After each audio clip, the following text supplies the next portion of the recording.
ప్రధానంగా నిన్న తెలంగాణ రాష్ట్ర గౌరవ ముఖ్యమంత్రి రేవంత్ రెడ్డి గారు ఒకటి నరేంద్ర మోడీ గారిని బడాబాయ్ అని చెప్పని గుజరాత్ మోడల్ను తెలంగాణలో అమలు చేస్తా అని చెప్పని ఏదైతే చెప్పినారో దాంతో పాటుగా మళ్ళా ఉద్యోగ నియామక పత్రాలు ఇస్తూ తన అబద్ధాలకు అంతు లేదన్నట్టుగా ఇష్టం వచ్చినట్లుగా అబద్ధాలాడి కేసీఆర్ గారి పైన గత ప్రభుత్వం పైన దుమ్మెత్తి పోసినటువంటి ఒక వైఖరిని నిరసిస్తూ ఈరోజు ఈ పత్రికా సమావేశాన్ని ఏర్పరచడమైంది. దీని ద్వారా ప్రజలందరికీ కూడా రేవంత్ రెడ్డి ఎంత పాథలాజికల్ లయర్ అనేటువంటిది ప్రజలందరికీ తెలియజెప్పాలా అని చెప్పని ఒక ప్రయత్నం చేస్తూ ఉన్నాం.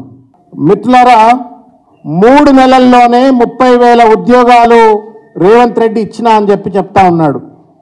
ఇది నమ్మశక్యంగా ఉందా? ఒక్కసారి తెలంగాణ సమాజం దయచేసి ఆలోచించాలని చెప్పని నేను కోరుతా ఉన్నాను. 3 నెలల్లో 30,000 ఉద్యోగాలు నేను ఇచ్చేసినానని చెప్పని నిర్లజ్జగా నిస్సిగ్గుగా అబద్ధాలు ఆడుతున్నటువంటి రేవంత్ రెడ్డి గారిని ఏమనాలో తెలంగాణ సమాజం దయచేసి చెప్పండి. పాథలాజికల్ కంపల్సివ్ లయర్గా మారిపోయినారు రేవంత్ రెడ్డి గారు. ఎందుకంటే అబద్ధాల పునాదుల మీద కాకమ్మ కబుర్లు చెప్పి ఉన్నాయి లేనట్టు లేని ఉన్నట్టుగా గత ప్రభుత్వం పైన, ముఖ్యంగా కేసీఆర్ గారి పైన, కేటీఆర్ గారి పైన దుమ్మెత్తిపోసి అధికారంలోకి వచ్చిన తర్వాత కూడా కుక్కతో ఒక గుండ్రాయి కడితే కూడా చక్కగా కాదన్నట్టుగా అదే అబద్ధాల పునాదుల మీద ఇవాళ అధికారాన్ని చెలాయిస్తూ ప్రజల్ని మభ్యపెట్టాలనే ప్రయత్నం చేస్తూ ఉన్నారు. నేను రేవంత్ రెడ్డి గారిని సూటిగా ఒక ప్రశ్న అడగదలుచుకున్నా.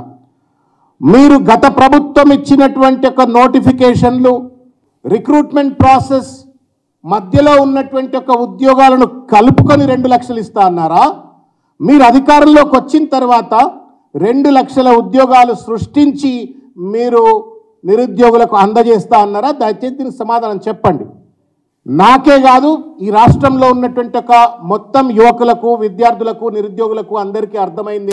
మీరు అధికారంలోకి రాగానే ప్రభుత్వంలో ఉన్నటువంటి 2 లక్షల ఉద్యోగాలను గుర్తిస్తాం, లేదు కొత్తవి సృష్టిస్తాం, మొత్తం 2 లక్షలకు సంబంధించినటువంటి ఒక నోటిఫికేషన్లు జారీ చేస్తామని చెప్పని మీ మేనిఫెస్టోలో పోస్టుల వారీగా క్యాలెండర్, జాబ్ క్యాలెండర్ అని చెప్పని దాంట్లో కూడా పెట్టినారు. అట్లా పెట్టినటువంటి ఒక మీరు ఇవాళ ఎందుకంటే సామెత ఉన్నది, ఏ దొడ్ల కడితేంది నా దొడ్ల ఇంత జాలదా అన్నట్టుగా ఇవాళ రేవంత్ రెడ్డి గారి యొక్క వ్యవహార శైలి ఉన్నది.